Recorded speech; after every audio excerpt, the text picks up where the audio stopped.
Welcome to the Secure Connections podcast, brought to you by IOTA, the Internet of Things Security Services Association. I'm your host, Brian Sherman, Content Director for IOTA, and my special guest today is Kyle Hanslovan, co-founder and CEO of Huntress. Today we'll be talking about the current state of cybersecurity risks among the COVID-19 pandemic and forced migration to remote work. A lot of things going on right now. Kyle, welcome to the Secure Connections podcast. Brian, I can't thank you enough for the opportunity. Hey, we're glad that you could make it on today too, especially, we're used to doing things remote, but we're doing things a little extra remote in some cases these days from home. So your flexibility is awesome. No, I appreciate it. And by the way, your studio looks much better than my temporary studio today. So I won't lie. I was the first to use all the crazy green screens with the boxes behind me and everything else. So that's what extra remote life feels like. Yeah, great. Yeah, and for those of you who are just listening to the podcast, you're probably going, what are you talking about? But always remember the Secure Connections podcast is available on YouTube as well, so if you want to take a look. Kyle, as a first-time guest, can you please tell our listeners a little more about yourself? I want to dig into who you are, where you came from. I noticed you served a number of years in the U.S. Air Force and the Reserves. So first off, thank you for your service to our country, which in my opinion can never be said enough. What was it? Was that where you got your start in cybersecurity? That's exactly. So I was a bit of a troublemaking kid in the late 90s, right? If you think about then, it was dial-up days. Parents were dirt poor, so we were paying by the minute. And I might have learned to get a lot of my skills kind of leading up to, how do I get access to other accounts that had unlimited internet? And thankfully, at the age I enlisted at 17, and none of that ever got me in trouble. But the Air Force was actually where I got most of my professional skills. You can imagine, as a script kiddie, you're doing what you have for a reason. But I definitely have the service and my time at NSA to thank for, I guess maybe polishing me, setting me straight, and keeping me out of trouble. Yeah. What types of things can you talk about that you did while you were in the service? So the most fulfilling was undeniably some of the counterterrorism missions. So if you think about it, most people think about NSA as like foreign adversaries, because you're definitely going after foreign intelligence, maybe helping our policymakers decide bigger decisions. And let's be real, NSA's job, that they call it offensive cyber operations. It's really, at the end of the day, it's spying. And so when you get to do that in support of like a counterterrorist measure, you can imagine the fulfillment is pretty huge when the information you're collecting is like literally saving lives. So that was undeniably best feeling. The ultimate white hat, in other words. But yeah, it just depends, right? The perspective. I'm sure the terrorists probably didn't think we were white hats, but I sure felt good about it. That's awesome. Yeah, I have a couple of family members who are in the NSA and in intelligence, and yeah, they can't tell us anything that they do, but that's perfectly fine with me. Just knowing that they're working behind the scenes to do that, I'm fine with that. So many IT companies suggest hiring and training veterans. So I kind of wanted your perspective on this, especially in the cybersecurity positions, to try to fill those. What attributes do you think make veterans such great candidates? All right, so I'm a chair force guy. Prior service, Air Force, and then Air National Guard. So obviously I'm biased, but I can tell you firsthand, like when I jumped out of active duty, I was, supporting NSA as a military member stationed there. But then I became a contractor. And part of what the allure of hiring your veterans there is, one, obviously you've got the experience. The government invested probably $250,000 to $500,000 of training in me. And that was over a 7-8 year period. So you could imagine they were getting a pretty good steal. In addition to it, core values for the Air Force, the top two are integrity first and service before self. And so the fact that you're getting generally somebody straight on the straight and narrow, they have a clearance, they're reliable. Think about it. Me as a punk 17-year-old, by the time I was 20, I think I had a half dozen people reporting to me. In addition to that, deployment under my belt. And so you just don't get that experience at that age anywhere else. So I think that, and then the commitment to service. When you have people that just generally bleed to do something bigger than themselves, that's still part of my own hiring strategy today. So I think you're getting big bang for your buck when you hire a vet. Yeah, and I understand process discipline is a key part too, because you learn early on to follow, I won't say just follow the rules, but to go through some things that may be mundane and continue to focus on those things regularly, as opposed to, those that may not have that discipline and training. Yeah, if you think about process discipline from maybe you think of a more traditional job like an infantry job, not following a process or discipline could like actually get somebody killed. Right. And the cybersecurity side, if you're doing intelligence gathering on big telco or something like that, you could take down internet, for instance, if you do stuff wrong. So I think part of that, of what you learn, is since you're able to take such large risk, you gain a lot of respect for that risk. So yeah, I think that discipline's huge too. Awesome. Yeah, and for those that are veterans that or that are looking to hire veterans, I know CompTIA has some pretty fantastic programs and things as well too. So, thanks for your insight on that part. Let's kind of switch now. We brought you on here because I want to learn one thing. We want to talk a little about the COVID-19, but first, can you give us what's the story behind Huntress? How did you guys get started, and can you tell us a little about what you do? So a lot of people don't think that when you do offensive cybersecurity at such a large scale, you actually break it into chunks, right? Just like you would any other type of either supply chain or any type of large process. So I was really skilled in long-term persistent access. So sometimes in cybersecurity, you get that acronym Advanced Persistent Threat. I was the P, the persistent part.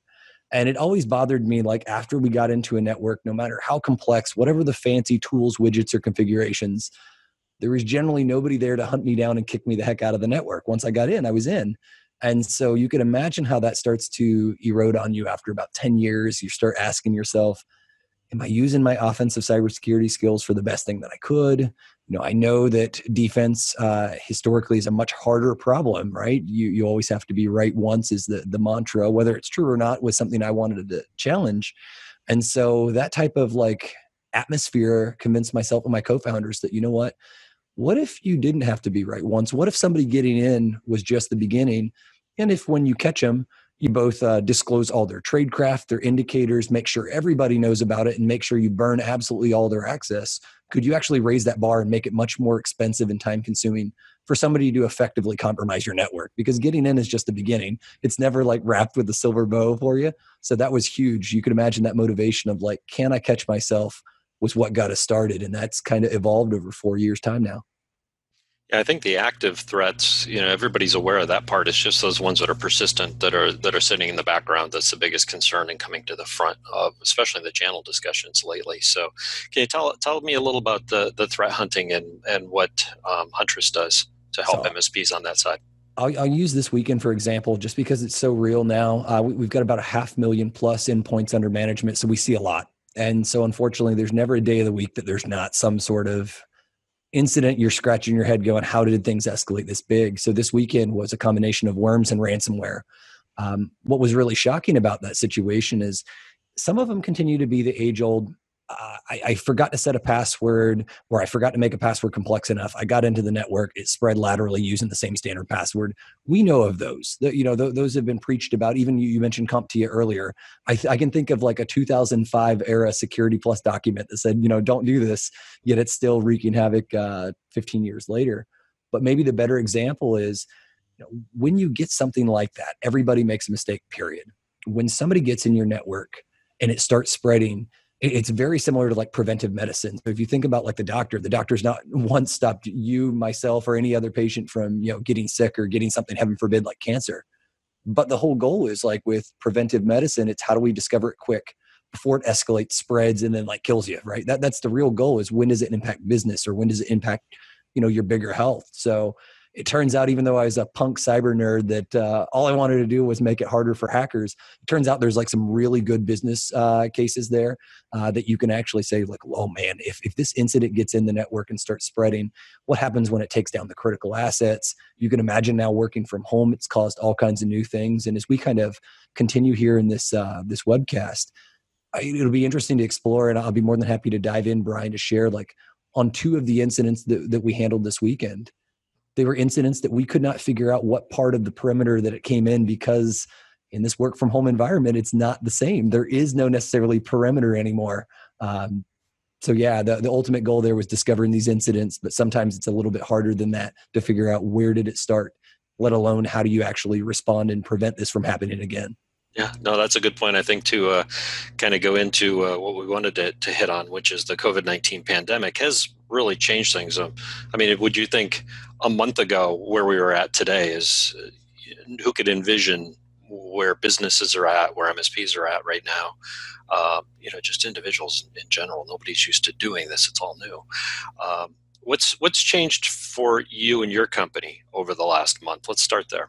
So ironically, my mom called me yesterday, first time since this big event. Of course, we kept in touch, but she asked me the same questions. She said, "Oh my gosh, what's going on?"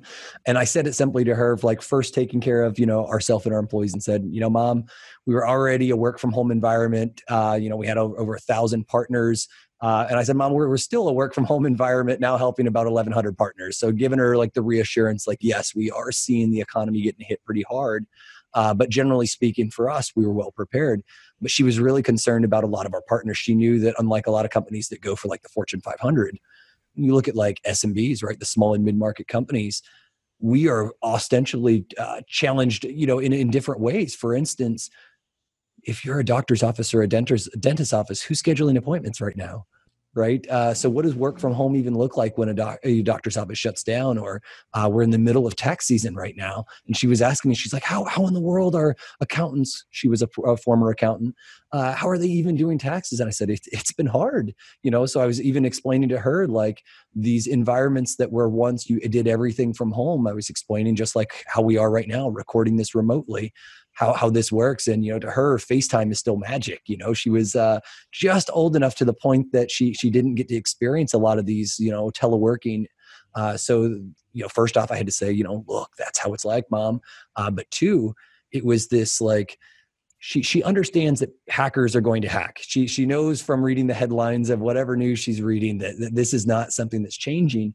And she started asking the question, well, what happens if somebody is hacked at home? How do you go clean it up? So I had to talk to her about, like, listen, our partners that are these, managed service providers, these are the ones that are heroes right now. They were already set up for, like, with their RMM tools. They were already preparing these companies, quickly pivoting up. So you can imagine on her end, reading doom and gloom on the news every day, it was kind of reassuring to hear, like, MSPs, this is the time that they're shining, quickly moving, customers or their clients to these remote facilities. At the same time, she was asking about, are hackers now targeting people at home? And, that opened up a whole can of worms that we could BS about too. I think it's kind of cool that your mom is so knowledgeable about managed service community, first off, because I don't think my mom has any clue what we do. I've tried explaining it, but there was a lot of explaining she's 90. in there. She's 90, so yeah, it's a little different. Yeah, but I think it's awesome she has that interest too. That's great.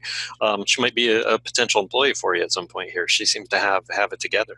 I kind of wish sometimes she was a small business owner, small business accountant. Gotcha. I kind of wish there was a chance to do more there, but it was neat. It was neat to hear that she at least cared, because I think as a business owner, she's thinking first and foremost of, what about the employees? What about the people? Yeah. What do you do? She knows, the General Electrics of the world are going to make it just fine through this.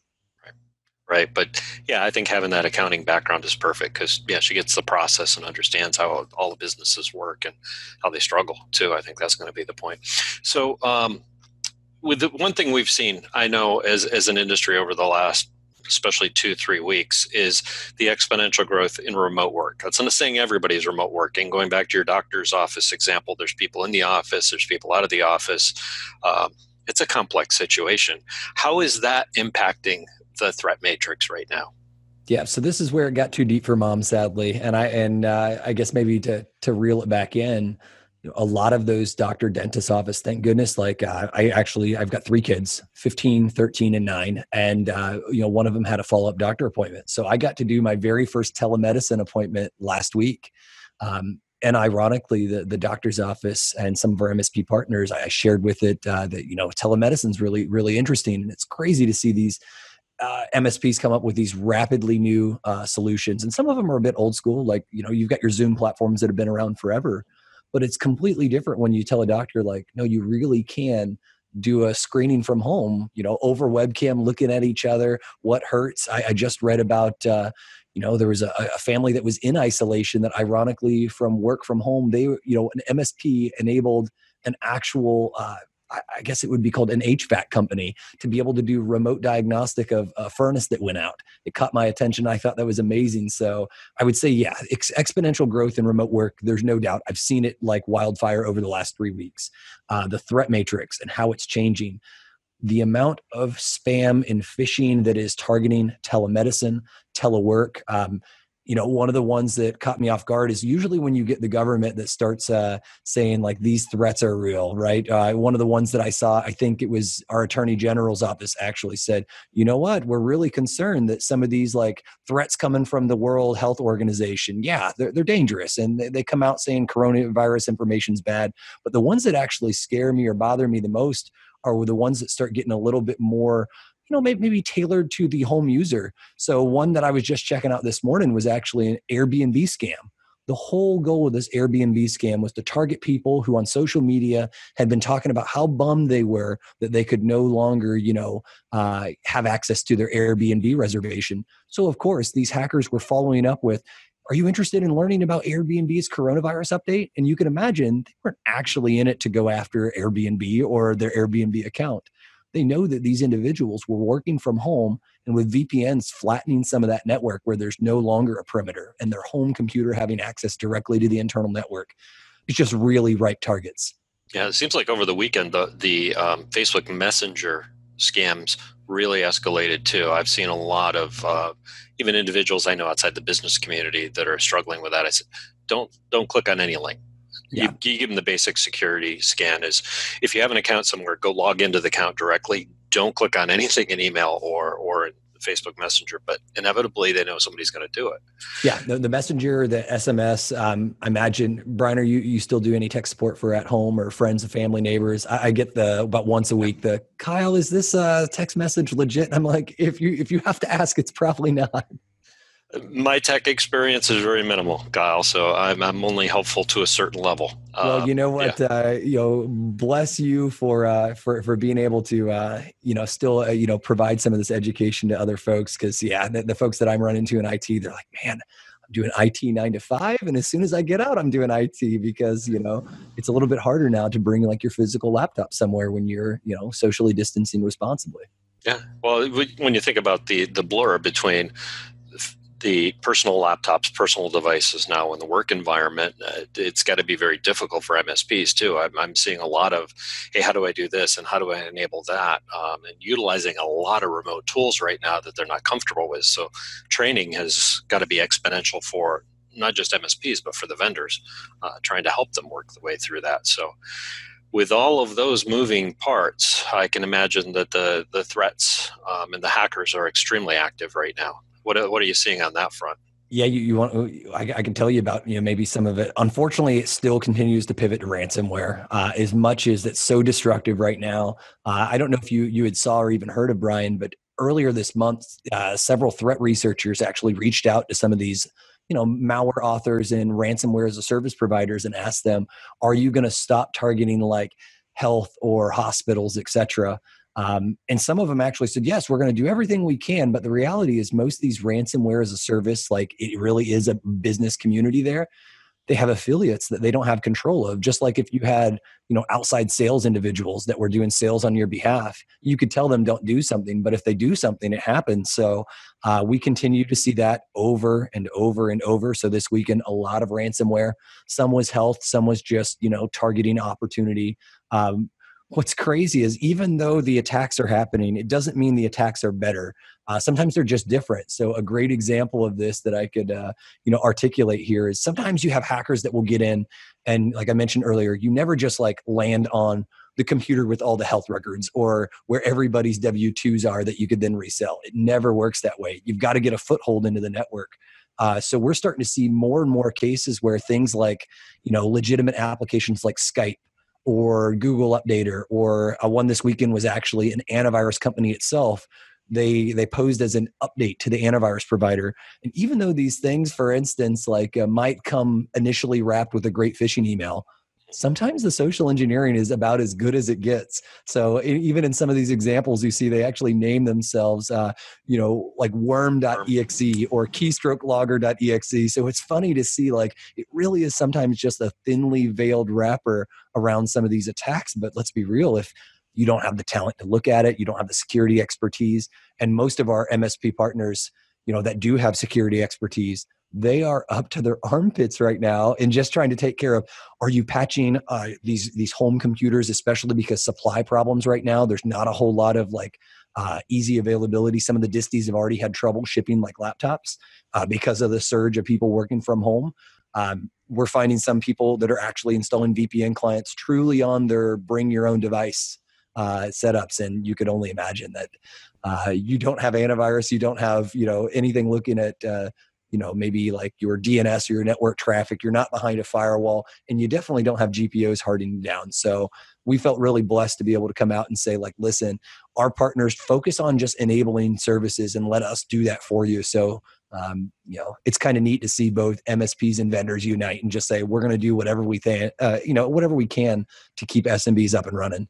Yeah, no, a lot of great collaboration going on right now. And I want to take note, too, for those of you who are listening to the Pure Audio podcast. Kyle also showed some examples on the screen. So if you want to take a look back at the YouTube version of this podcast, I definitely recommend that as well. So thanks, Kyle, for sharing that point. Now you had mentioned footholds. Cyber attackers attempt to create footholds, as we know, by leveraging common operating systems and operating features.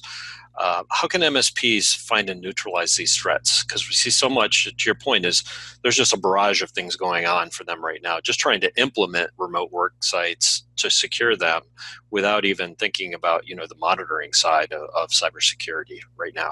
How do they kind of make sure that nothing bad is happening to their clients in this new realm?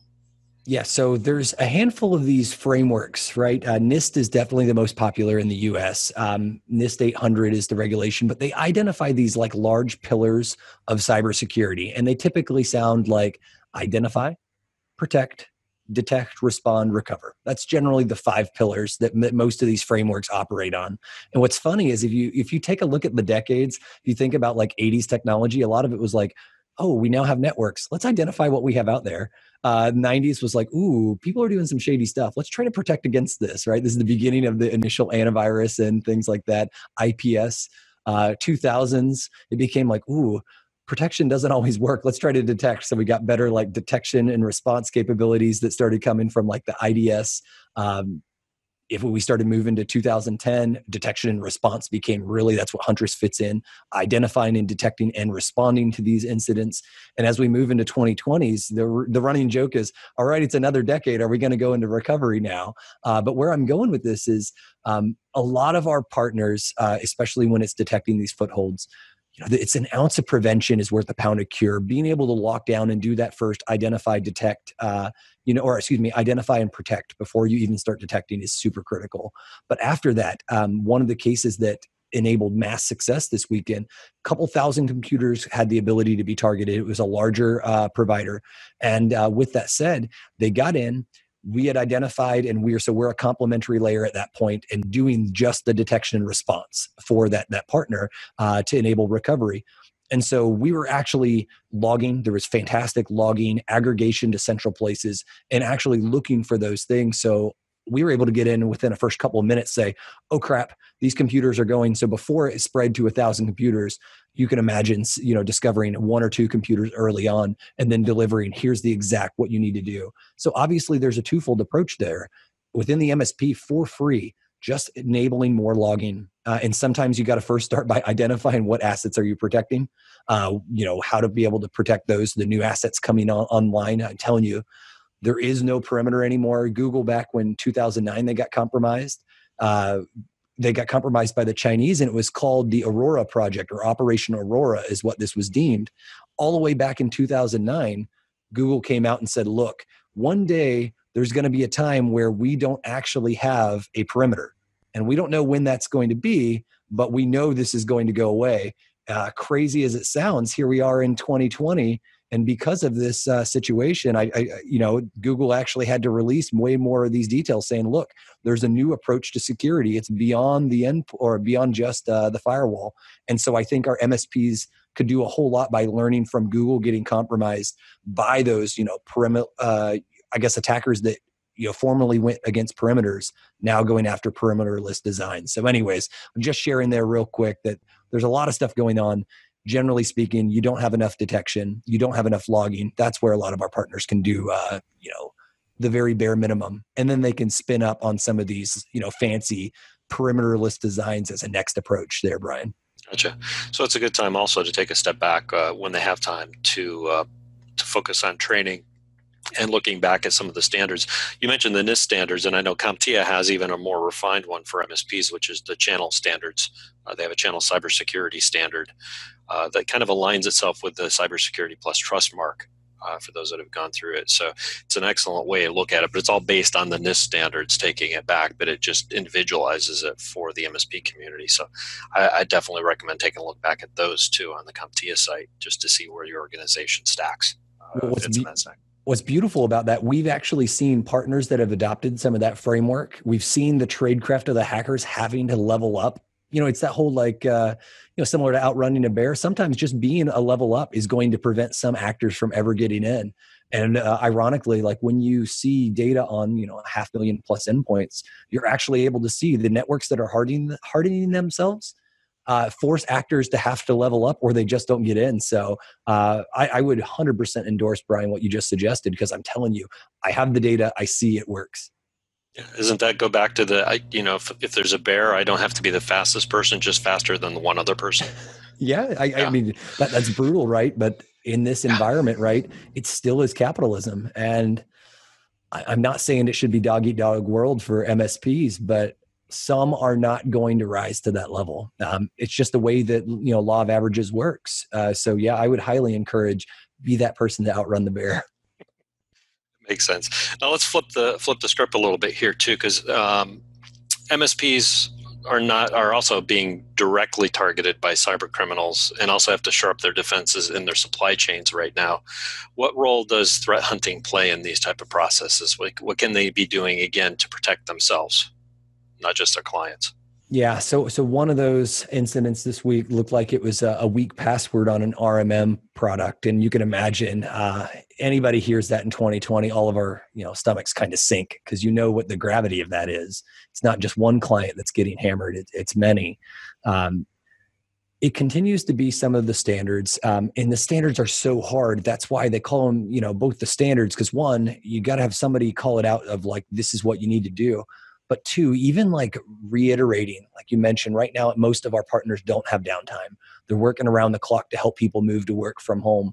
But when that calm settles, right, when we might even hit an eye of a storm where we have a little bit of, normalcy as we get used to working from our houses.